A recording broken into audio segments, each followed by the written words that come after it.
Niels. Hey, How are you? I'm all good. How are It's you? Thank you so much for talking to the Rock Pit again today. I was just looking back on our first interview back in 2009 Whoa. when the very first album came out. You're actually our 12th ever interview. We've uh, we've been going for 15 years now, so into the 16th. So it's fantastic. You've actually released what I think is probably going to be my album of the year at the end of the year.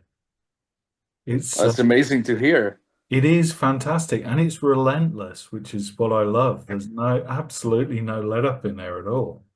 Uh, No, I know that it's been a long time in the making and that some of the songs date back to 2002, which is, I guess, a long time for you guys, but it's paid off. Um, how many songs did you record for the album is one of the things I wanted to ask you, because what you're left with is perfect. right. Well, we just recorded the 11 songs that are on the album. Yeah. We wrote a whole lot more than 11 songs, but we just recorded the ones that are on the album. So we when we before we started the recording of the album, we already knew like, okay, these are the 11 songs that we want to have there on the album. So we had already not scrapped or whatever, the songs that we wrote that didn't end up on the final album. They're still there somewhere, but we left them in the process behind at an earlier stage when writing. And this is how we sort of work nowadays. Yeah. It's Do you leave them at demo stage or what do you do? demo stage, yeah. So there's a few fighting and you sit down as a band and decide what's going to make it, what's not.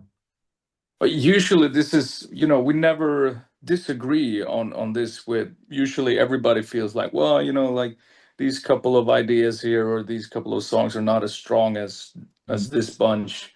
So let's just continue moving forward with the ones that we all feel is like these are really good.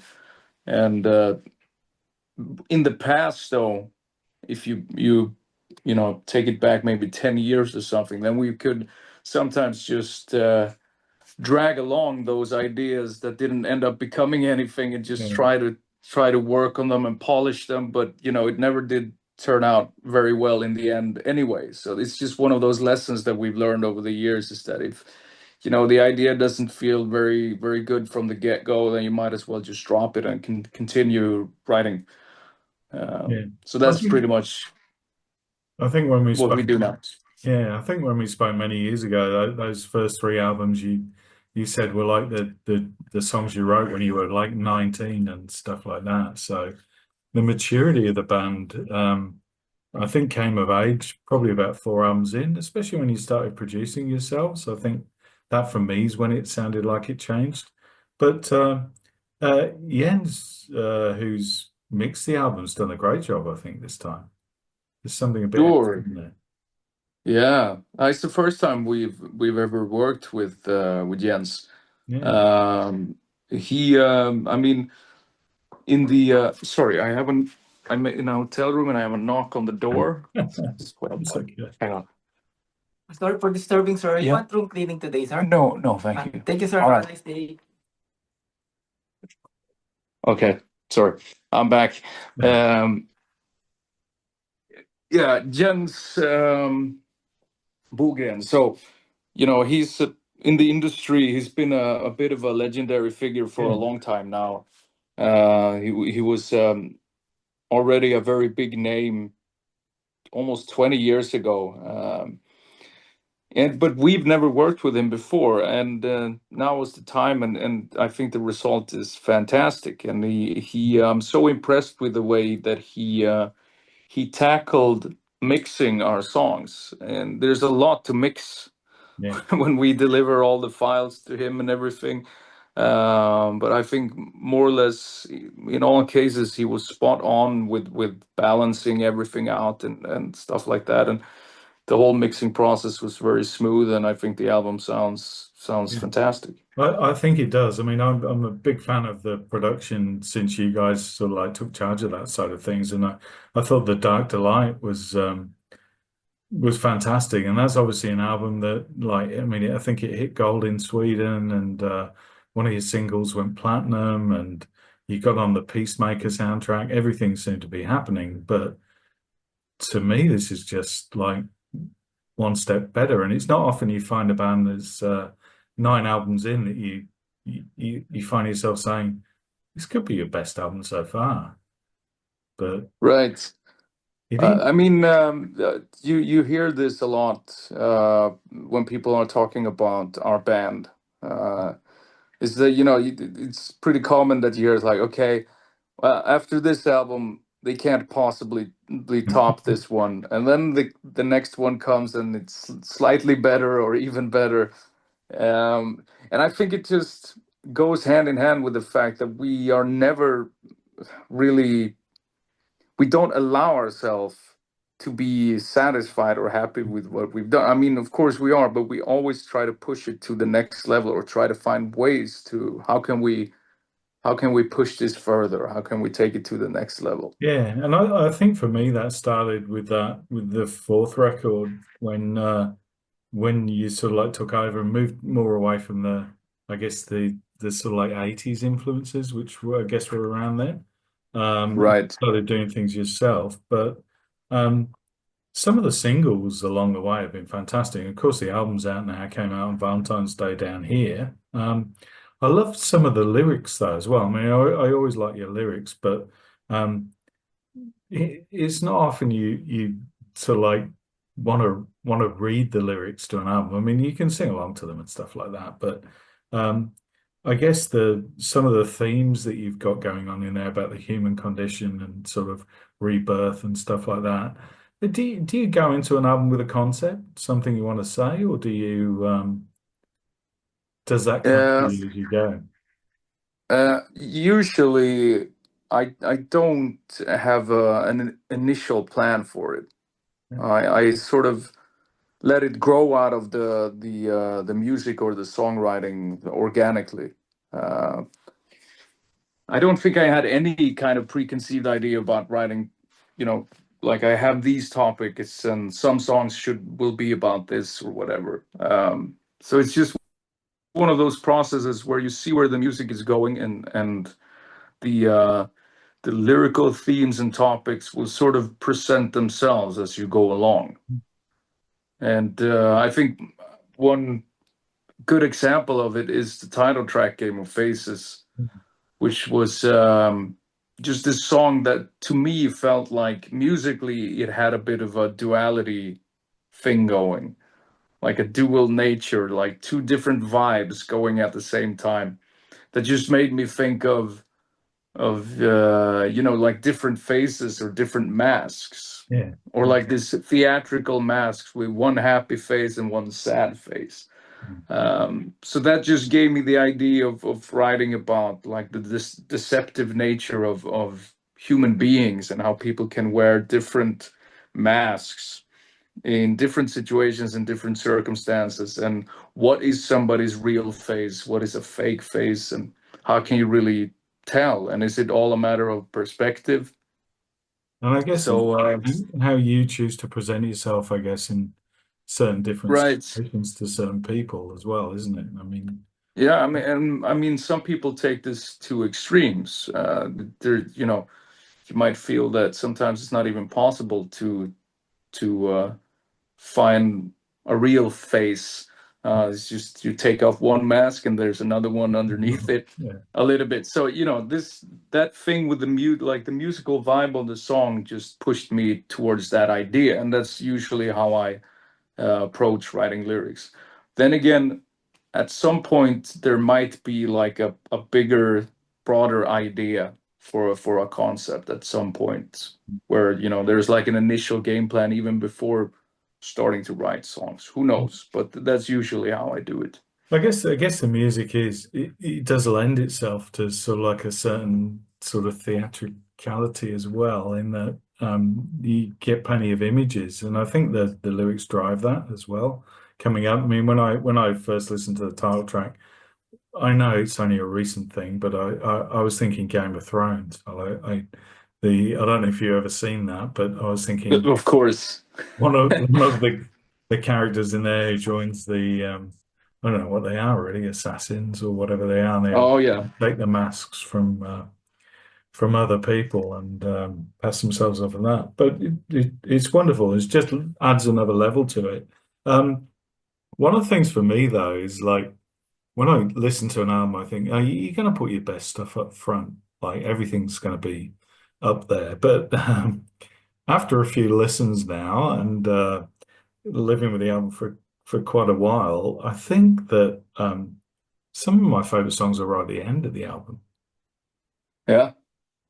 I'd be interested to know what your sort of like favorite ones are, but for me, I I love Mystery. That's a wonderful end to the album. It just goes out in sort of flames of fire. It's just so intense, even after a relentless sort of high. But Dream of Spring was, I guess, for me, one of my favorites, but also in a way like the odd one out.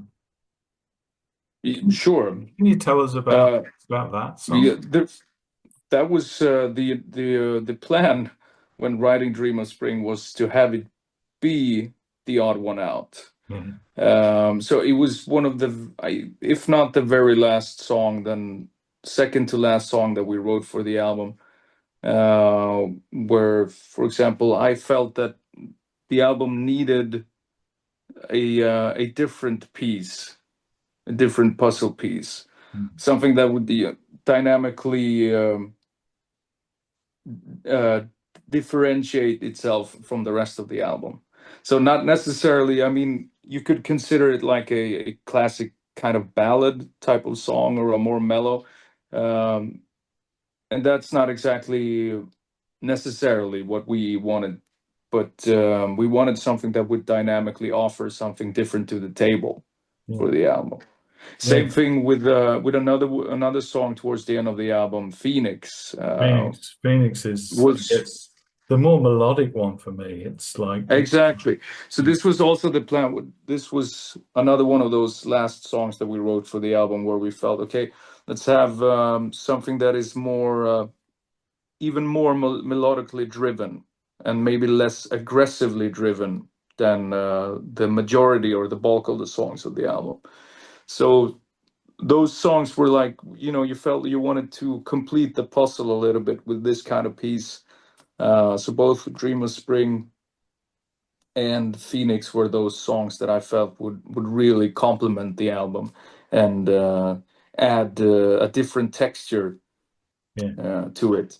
Mystery that you mentioned was also a song that was maybe even initially written as the final song of the album, that it would actually complete the whole thing and end it in the way that we wanted it to end, like on a more positive note, still maintaining the core of the album, which is, a lot of energy, and finally ending it on a very positive note, so to speak, or with the uplifting feel.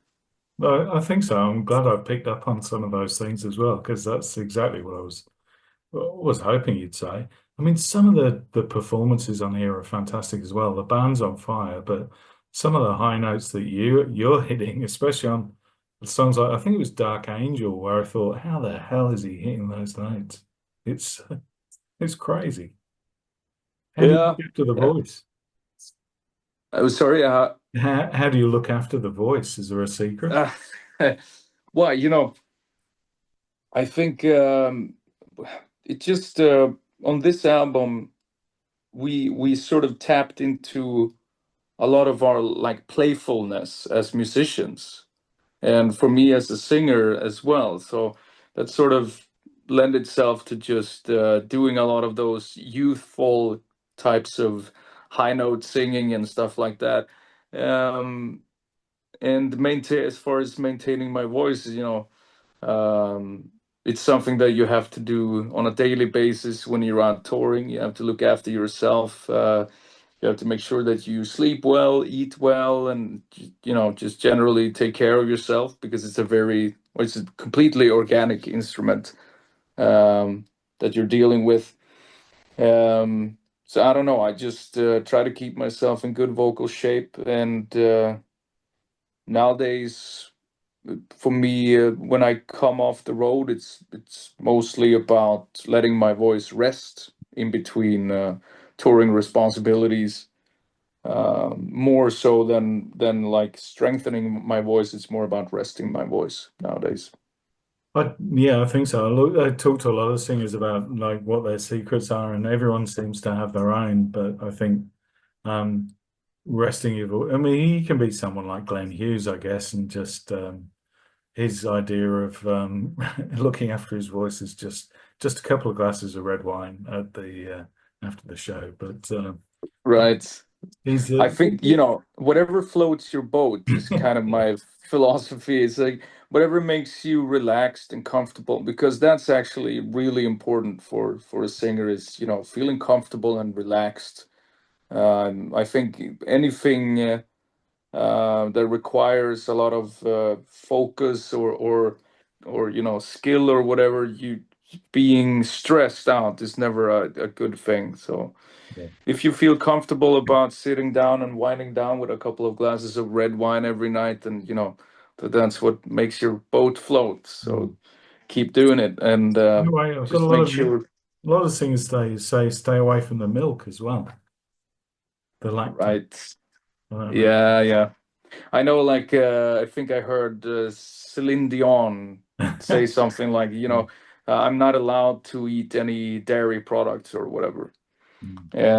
I think it's very individual. If you're not used to like milk or dairy products, then you're gonna feel a difference. But if it's something that's part of your regular diet, then it's gonna, it's not gonna affect your singing in any negative way. Yeah.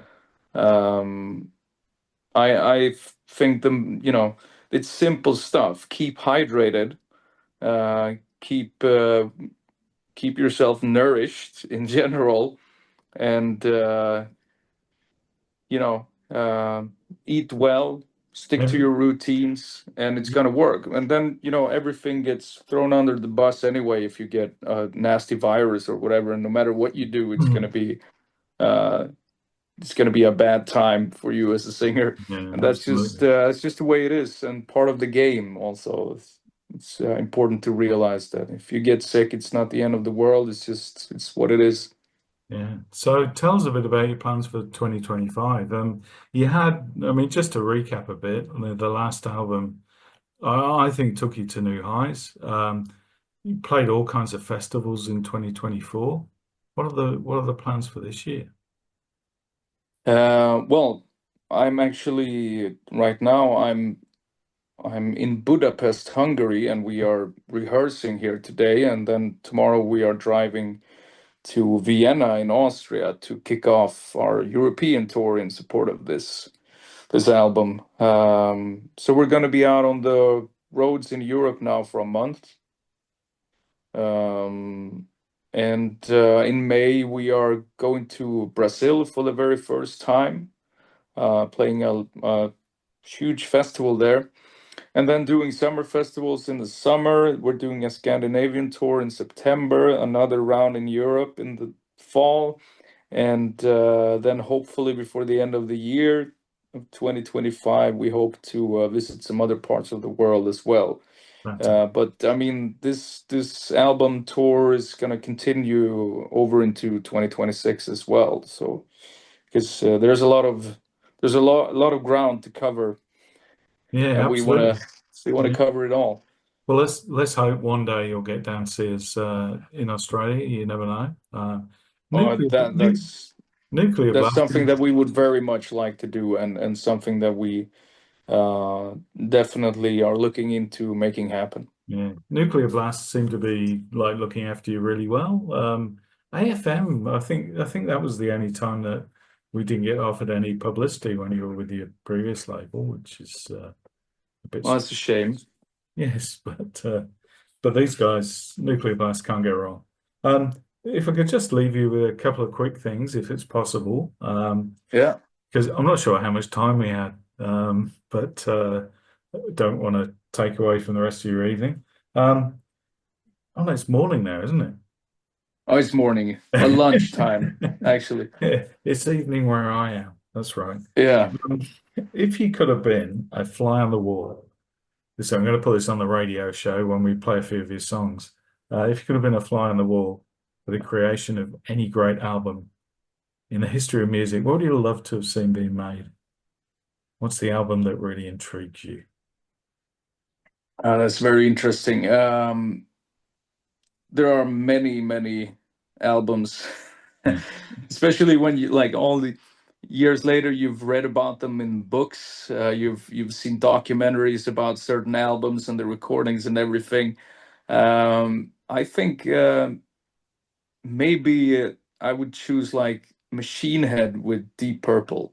Oh, wow. Like that recording with the whole smoke on the water incident and everything, the casino and those recordings. I mean, you know, it's legendary people in the room, Martin Birch producing it and all this stuff, and like really seeing how they made albums back in those days. And that album, for example, sounds so good still to this day. Like super organic production that still holds up to this day. It's just incredibly impressive. So that would be my easy pick at the top of my head. Deep Purple's Machine Head. Absolutely. Fly on the Walls. Absolutely classic album. I know when we talked, I think the first time we ever spoke, we talked about the band that started things off for you was probably Kiss. Right. Yeah. Correct. But that was obviously back in the day. For me, like looking at Dynasty and listening to Dynasty for the last 15 years has been absolutely wonderful. I've loved all your stuff. I love the early albums and that sort of like youthful zeal that you had then. But to me, like it's just grown exponentially since then. And now you seem to be at the top of your game, sort of ready to take on the world. And let's hope this is the album that sort of tips things over the edge for you. Thank you so much for your time, my friend. It's wonderful to catch up with you. I think the first few we did were emailers, and then we talked over the phone. We did a one that predated Zoom. I can't remember what that thing was even called anymore, but we did Skype, maybe. Skype, that's the one. And Yeah. so our first Zoom call, and hopefully many more to come. Take care, my friend. Yeah, Thank you for definitely. such a wonderful album. I've really enjoyed listening to it over the last few weeks. Glad to hear it. Thanks, mate. Take care. Likewise. Bye. Bye.